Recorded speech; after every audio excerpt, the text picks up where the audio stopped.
नमस्ते स्टूडेंट्स, मैं मोहित सिंह पुख्ता यंत्र की राजकीय पॉलिटेक्निक महाविद्यालय झुंझुनू। ये video lecture diploma mechanical engineering second year ME 203 subject का है। सब्जेक्ट का नाम है इंजीनियरिंग मटेरियल एंड प्रोसेस। जो यूनिट है इस वीडियो की वो है 4 नॉन फेरस मेटल्स, और जो टॉपिक लिया गया वो है एल्यूमिनियम अलॉयज़। इससे पिछले लेक्चर में हम एल्यूमिनियम के बारे में पढ़ चुके हैं, उसके मुख्य अयस्क और उसकी प्रॉपर्टीज़ के बारे में पढ़ चुके हैं। इस वीडियो में हम देखेंगे जो एल्युमिनियम के अलॉय हैं। ठीक है, तो जो एल्युमिनियम अलॉय हैं उनकी स्ट्रेंथ प्योर एल्युमिनियम की तुलना में ज़्यादा होती है। ठीक है, इसलिए इनका कमर्शियल एप्लीकेशन, जो कमर्शियल यूज़ है वो बहुत ज़्यादा है। ठीक है, इनको मुख्यतः 3 भागों में बांटा गया है। पहला है एल्युमिनियम कास्टिंग, दूसरा है रोट एल्युमिनियम अलॉय, और तीसरा है dispersion strengthened and fibre reinforced aluminium composites. ठीक है, सबसे पहले बात करते हैं एल्युमिनियम कास्टिंग। ठीक है, तो एल्युमिनियम कास्टिंग में जो वो अलॉय आते हैं जिनका प्रयोग कास्टिंग के द्वारा एल्युमिनियम के प्रोडक्ट बनाने में किया जाता है, एल्युमिनियम अलॉय के प्रोडक्ट बनाने में किया जाता है। ठीक है, कास्टिंग से बहुत सारे एल्युमिनियम के जो प्रोडक्ट है वो कास्टिंग से बनते हैं। ठीक है, और कास्टिंग वो प्रोसेस है जिसमें मेटल को पिघला करके फिर उसको सांचों में ढाल करके उस सांचों का आकार उस पिघली धातु को ग्रहण करा के फिर वो सॉलिडिफाई होती है, फिर वो प्रोडक्ट बनता है ना। ये कास्टिंग प्रोसेस है। एल्युमिनियम का प्रयोग कास्टिंग में इसलिए किया जाता है कि इसकी जो मुख्य प्रॉपर्टी है वो है एक तो फ्लूइडिटी, इसकी जो बहाव है, बहाव क्षमता है वो बहुत अच्छी होती है, साथ में ही लाइट वेट भी होता है, इसलिए कास्टिंग में इसका प्रयोग किया जाता है। साथ में ही ये जो गैसेज होती हैं उसमें इसमें डिज़ोल्व नहीं हो पाती है, केवल हाइड्रोजन को छोड़कर, इसमें बाकी कोई भी गैस डिज़ोल्व नहीं होती है, इसलिए भी इसका प्रयोग कास्टिंग में किया जाता है। साथ में ही जो सरफेस फिनिश आती है वो भी क्या आती है, अच्छी आती है। ठीक है, इसका जो मुख्य जो प्रॉब्लम है एल्युमिनियम कास्टिंग में वो मेन है श्रिंकेज, क्योंकि एल्युमिनियम को जब पिघलाया जाता है, ठीक है, फिर जब वो ठंडा होता है तो वो सिकुड़ता है। ठीक है, जैसे आपको कोई 100 mm का प्रोडक्ट बनाना है, साइज़ है कोई रोड की 100 mm। ठीक है, तो आपने सांचा तैयार किया है मिट्टी का, उसमें एल्युमिनियम डाला, पिघला हुआ, वो सांचे का आकार उसने ग्रहण कर लिया, फिर वो सॉलिडिफाई होगा तो वो रोड बन जाएगी। उस सांचे को तोड़ के आप रोड निकालोगे, लेकिन आप देखोगे फिर उस रोड को, तो आपने जो डायमेंशन चाहिए थी आपको 100 mm,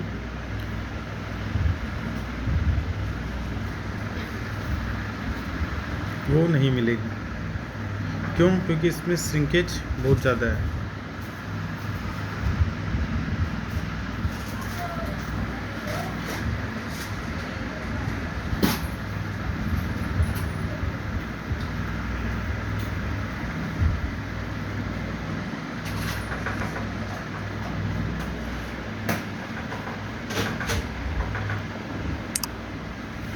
ठीक है, श्रिंकेज लगभग 3.5 से 8.5% तक इसमें रहती है, यानी ठंडा होने पे सिकुड़ता है। ठीक है, तो वो चीज़ आपको ध्यान में रखनी पड़ती है जो मोल्ड है वो तैयार करते वक्त, ताकि जो आपकी डायमेंशनल एक्यूरेसी है, जो माप है आपके प्रोडक्ट का वो सही आए। तो आपको ध्यान में रखना पड़ता है श्रिंकेज अलाउंस के लिए, उसमें अलाउंस देना पड़ता है। ठीक है, तो इसमें जो इसके जो मुख्य अलॉय हैं इस प्रकार के, वैसे इसके लिए कोई इंटरनेशनली एक्सेप्टेड सिस्टम नहीं है नोमेनक्लेचर का एल्युमिनियम कास्टिंग अलॉय के लिए। ठीक है, फिर भी अमेरिकन स्टैंडर्ड तथा ब्रिटिश स्टैंडर्ड चलते हैं। ब्रिटिश स्टैंडर्ड के अंदर आपको प्रीफिक्स LM लगा हुआ मिलेगा, जिससे आप पहचान सकते हो। ठीक है, तो जितने भी कास्टिंग अलॉय ब्रिटेन में जो उनका डिजिग्नेशन है, उनके लिए LM2, LM4, LM6, LM21 है। ठीक है, और जो मुख्य अलॉय हैं इस प्रकार के कास्टिंग के कार्य के लिए वो है 208, जिसमें Al4Cu3 SI, 413 Al11.1 SI इत्यादि खूब सारे हैं। ठीक है,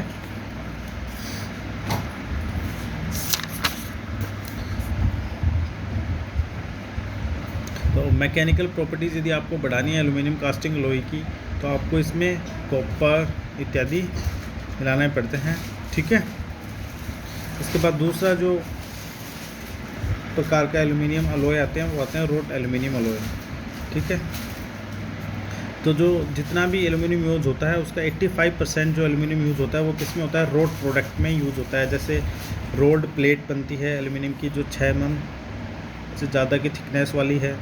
शीट बनती है 0.15 से 6 mm तक की। फॉइल्स बनती है, फॉइल्स आपने देखी होगी जो टिफ़िन में अपन यूज़ करते हैं रोटियों को ठंडा रखने के लिए, खाने को ठंडा रखने के लिए। लेस देन 0.15 mm तक की होती है। एक्सट्रूजन जो प्रोडक्ट है वो है ट्यूब है, रोड है, बार है, वायर है, इत्यादि कामों के लिए ही दुनिया का 85% एल्युमिनियम यूज़ होता है। इसलिए इनको क्या बोलते हैं, रोड प्रोडक्ट, है ना, जो यानी रोलर से गुजार करके उनको पतला करके या प्रेस से दबा करके फैला करके जो प्रोडक्ट बनाए जाते हैं। ठीक है, तो जो कमर्शियल प्योरिटी एल्युमिनियम है जिसका डिजिग्नेशन है ना 11XX सीरीज़, इसमें 1% इम्प्योरिटी होती है बहुत ही कम मात्रा में, जिसकी स्ट्रेंथ बहुत ही कम होती है। ठीक है, इसका प्रयोग इलेक्ट्रिकल कंडक्टर बनाने में, केमिकल प्रोसेस इक्विपमेंट बनाने में, फॉइल बनाने में, आर्किटेक्चरल प्रोडक्ट बनाने में, डेकोरेटिव फिनिशेस बनाने में इत्यादि में किया जाता है। इस प्रकार की एल्युमिनियम की आप स्ट्रेंथ बढ़ा सकते हो उसमें मैग्नीशियम तथा मैग्नीज ऐड करके। तो एल्युमिनियम मैग्नीज अलॉय होते हैं जिनकी सीरीज़ है 3XXX सीरीज। ठीक है, जिसकी स्ट्रेंथ मॉडरेट होती है और डक्टिलिटी बहुत ज़्यादा होती है और कोरोजन रेजिस्टेंस बहुत ही अच्छा होता है। इनका यूज़ मुख्यतः जो कैन इंडस्ट्री है, बीवरेज इंडस्ट्री है, उनके कैन बनाने में, जैसे आपने देखा होगा बियर के कैन आते हैं, कोल्ड ड्रिंक के कैन आते हैं। ठीक है, तो जो वो कैन एल्युमिनियम का बनाया जाता है। किस प्रकार के एल्युमिनियम का? एल्युमिनियम मैग्नीशियम जो अलॉय है उनसे बनाया जाता है। ठीक है, तो दूसरा एल्युमिनियम मैग्नीज अलॉय के दूसरा प्रकार का आपने देखा एल्युमिनियम मैग्नीशियम अलॉय, जिनकी सीरीज़ है 5XXX सीरीज। ठीक है, इस प्रकार के जो एल्युमिनियम अलॉय है उनकी वेल्डेबिलिटी बहुत ही अच्छी होती है।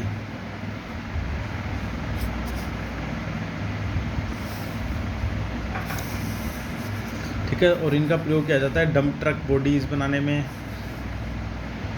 टैंक बनाने में, बड़े जो पेट्रोल मिल्क इत्यादि लेके जाते हैं ना जो टैंकर, उनकी वो बॉडी बनाने में इत्यादि में इसका प्रयोग किया जाता है। ठीक है, इसके बाद में कुछ और एग्जांपल ले लेते हैं रोट एल्युमिनियम अलॉय के। उनका डेजिग्नेशन दे रखा है ECO 9, इसमें 99.5% जो ये टेबल बनी हुई है इसमें देखना, पहला है ECO-O 99.5% तक एल्युमिनियम होता है, जिसकी टेंसाइल स्ट्रेंथ 7.8, एलोंगेशन 50%। ठीक है, यानी बहुत ही ज़्यादा डक्टाइल होता है। और इसके जो करैक्टरिस्टिक है वो क्या है, हाई डक्टिलिटी होती है, हाई इलेक्ट्रिकल कंडक्टिविटी होती है, और इसका एप्लीकेशन है फॉइल्स बनाने में, है ना, एल्युमिनियम की जो फॉइल्स आती है। दूसरा है EC-H16। ठीक है, इसकी टेंसाइल स्ट्रेंथ 13 तक होती है, एलोंगेशन 5% होता है। इसका प्रयोग इलेक्ट्रिकल केबल बनाने में, जो आपने ट्रांसमिशन केबल देखी होगी, एल्युमिनियम की जो केबल बनाई जाती है, घरों में भी एल्युमिनियम के वायर यूज़ होते हैं, वायर बनाने में, बस कंडक्टर इत्यादि बनाने में। दूसरा जो है एल्युमिनियम अलॉय वो है 1100-O कमर्शियल प्योरिटी एल्युमिनियम। 99% तक एल्युमिनियम होता है इसमें, टेंसाइल स्ट्रेंथ कम होती है 8 से 9 तक, एलोंगेशन बहुत ज़्यादा है 45 तक, है ना। इसका करैक्टरिस्टिक्स है high formability, good corrosion resistance. इसका प्रयोग किया जाता है सस्ते जो बर्तन हैं, कुकिंग यूटेंसिल है, खाना बनाने के जो बर्तन हैं उनमें, स्टैंपिंग इत्यादि बनाने में। इसी में दूसरा टाइप है 1100H18। ठीक है, तीसरे टाइप का है 3003-O, जिसमें 98.8% एल्युमिनियम तथा 1.2% मैग्नीज होता है। टेंसाइल स्ट्रेंथ ज़्यादा होती है 12 से 13 और एलोंगेशन 40। इसकी जो करैक्टरिस्टिक है वो good formability, good corrosion resistance, high weldability, high strength, then commercially pure aluminium, और प्रयोग किया जाता है कुकिंग यूटेंसिल बनाने में, स्टोरेज टैंक इत्यादि बनाने में। ठीक है, दूसरा भी है इसमें 3003H16।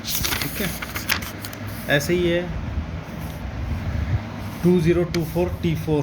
ठीक है, इसमें 93% aluminium, 4.5% copper, 1.5% magnesium, 0.5% silicon, 0.5% manganese. ठीक है, इसकी टेंसाइल स्ट्रेंथ 50 है तथा एलोंगेशन 19 है। इसमें हाई स्ट्रेंथ होती है।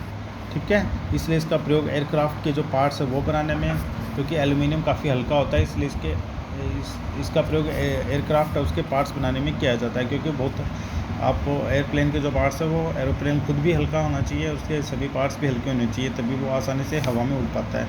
ब्रिज बनाने में, रिवेट्स बनाने में, हार्डवेयर इत्यादि बनाने में प्रयोग किया जाता है। पांचवें टाइप का है 5056H18, जिसमें 0.6% एल्यूमिनियम, 5.20 मैग्नीशियम, 0.2 मैग्नीज। ठीक है, टेंसाइल स्ट्रेंथ ज़्यादा है 45 तथा एलोंगेशन है 10। इसकी जो प्रॉपर्टीज़ है करेक्टरिस्टिक है वो good corrosion resistance to sea water, good finish when buffed और एनोडाइज्ड। ठीक है, इसी में दूसरा शामिल है 5056O। ठीक है, जिसकी टेंसाइल स्ट्रेंथ 30 है तथा एलोंगेशन 35 है। ठीक है, तो इसका जो प्रयोग है वो किया जाता है हाई ग्रेड कुकिंग यूटेंसिल, यानी जो अच्छी क्वालिटी के जो बर्तन आते हैं कुकिंग यूटेंसिल, उसमें बस तथा ट्रक की बॉडी बनाने में। ठीक है, फिर छठा है 6061T6, इसी में दूसरा है 6061O। ठीक है, जिसमें 98% aluminium, 1% magnesium, 0.6% silicon, 0.4% copper, tensile strength है 32 तथा एलोंगेशन है 17। इसकी प्रॉपर्टीज़ है गुड कोरोजन रेजिस्टेंस, अच्छी फॉर्मेबिलिटी होती है। इसका प्रयोग विंडोज़ है, एनोडाइज आर्टिकल है, जनरल स्ट्रक्चर है, मरीन पार्ट्स है। जो मरीन पार्ट्स का मतलब जो समुद्र में यूज़ होने वाले इक्विपमेंट है जैसे जहाज है इत्यादि, इनके पार्ट्स बनाने में प्रयोग किया जाता है। इसमें सातवां है 7075T6, 90% aluminium, 5.5% zinc, 2.5% magnesium, 1.7% aluminium, copper 1.7% copper, 0.3 chromium. ठीक है, इसकी जो टेंसाइल स्ट्रेंथ है वो 60 तथा एलोंगेशन है 11 का।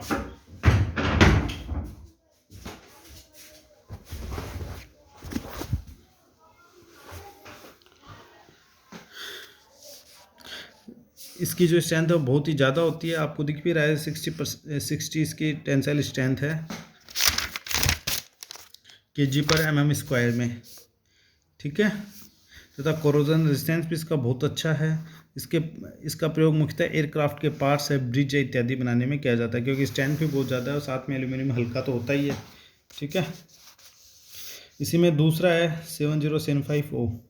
फिर आठवां है एल्कलाइड मेटल, एल्कलाइड 2024।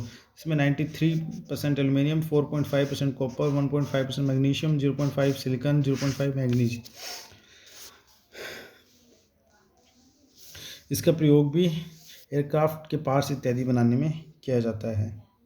ठीक है, साथ में आपको थोड़ा ये बता देते हैं एल्यूमिनियम जो ग्रुप है उनका डेजिग्नेशन कैसे किया जाता है एल्यूमिनियम एलॉय का। ठीक है, तो फर्स्ट है मेजर एलोइंग एलिमेंट और साथ में एल्यूमिनियम एसोसिएशन नंबर। जैसे एल्यूमिनियम 99% या उससे ज़्यादा हो तो कौन सी सीरीज यूज की जाती है 1XXX। यदि कॉपर ऐड है तो 2XXX, मैग्नीज है तो 3XXX, सिलिकॉन है तो 4XXX, मैग्नीशियम है तो 5XXX, मैग्नीशियम तथा सिलिकॉन है तो 6XXX, जिंक है तो 7XXX तथा अदर एलिमेंट है तो 8XXX। ठीक है, इसके अलावा हमने जब ये एल्यूमिनियम रोट एल्यूमिनियम एलॉय के बारे में पढ़ा था तो कहीं लिखा रहा था H, जैसे ये लिखा हुआ है इसमें देखो आप,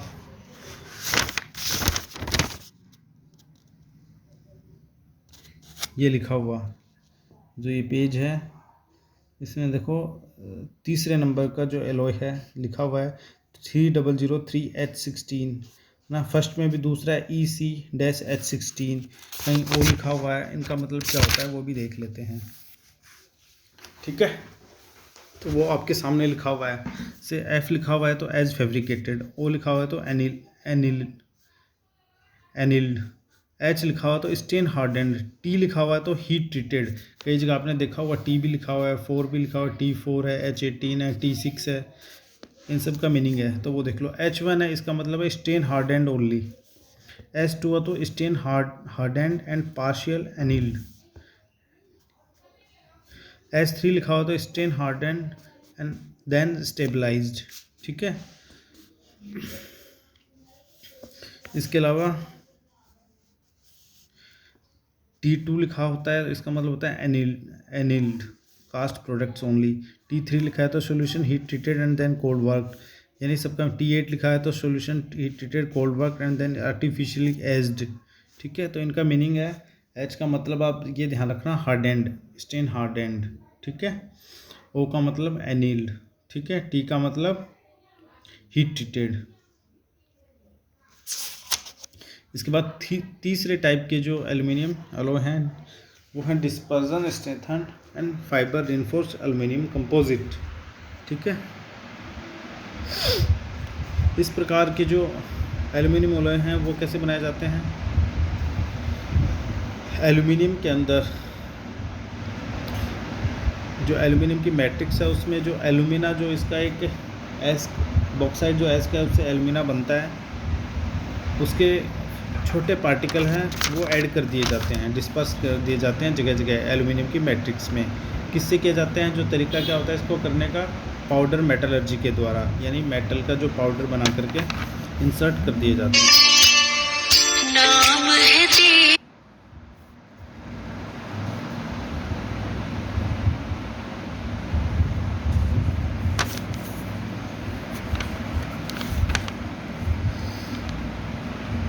ठीक है। तो इससे जो रिजल्टिंग अलॉय बनता है उसे बोला जाता है SAP, ठीक है, जिसमें 10% जो वॉल्यूम है उस वो किसकी होती है, Al2O3 की, तथा टेंसाइल स्ट्रेंथ होती है 40 kg/mm² की रूम टेम्परेचर पे, ठीक है। और फाइबर एनफोर्स भी क्या बनाए जाते हैं, जो एल्युमिनियम मैट्रिक्स है उसमें डिफरेंट प्रकार के फाइबर है वो ऐड कर दिए जाते हैं, क्योंकि कंपोजिट यदि आपको बनाना है तो वैसे मिक्सिंग नहीं करनी होती है। कंपोजिट जैसे आप कंक्रीट बनाते हैं अपन, रिइंफोर्स्ड कंक्रीट, तो यानी आप क्या करते हो, लोहे के सरिये डालते हो, ठीक है, किसमें, जो कंक्रीट आपकी, ठीक है, आपने घरों में देखा होगा जो कॉलम वगैरह बीम वगैरह बनती है तो पहले सरिये खड़े कर दिए जाते हैं, फिर वो कंक्रीट भर दी जाती है, तो वो रिइंफोर्स्ड कंक्रीट है, ठीक है। तो वैसे ही एल्युमिनियम के कंपोजिट भी बनाए जाते हैं, ठीक है। इनकी जो प्रॉपर्टीज़ है वो काफ़ी अच्छी होती है, ठीक है, टेंसाइल स्ट्रेंथ भी अच्छी होती है। इसमें मुख्यतः एक और है निकल एल्यूमिनाइट, ठीक है, विस्कर रिइंफोर्स एल्युमिनियम कंपोजिट है। और इसके अलावा है एल्युमिनियम बोरोन कंपोजिट है, जिसमें 50% बोरोन फाइबर होते हैं एल्युमिनियम की मैट्रिक्स में। जैसे मैंने रिइंफोर्स कंक्रीट बताया था जिसमें कंक्रीट के अंदर लोहे के सरिये डाले हुए हैं, वैसे ही एल्युमिनियम के अंदर बोरोन के फाइबर डाले हुए हैं, तो क्या बनता है, एल्युमिनियम बोरोन कंपोजिट बनता है, जिसकी टेंसाइल स्ट्रेंथ 130 तक की होती है, जो बहुत ही ज़्यादा है, ठीक है। इनका प्रयोग एयरक्राफ्ट की स्ट्रक्चर बनाने में, उसकी जो स्किन है बॉडी बनाने में, टरबाइन इंजन के फ़ैन हैं उनकी ब्लेड बनाने में भी इन कंपोजिट का प्रयोग किया जाता है। तो ये धन्यवाद स्टूडेंट्स, ये वीडियो लेक्चर समाप्त होता है।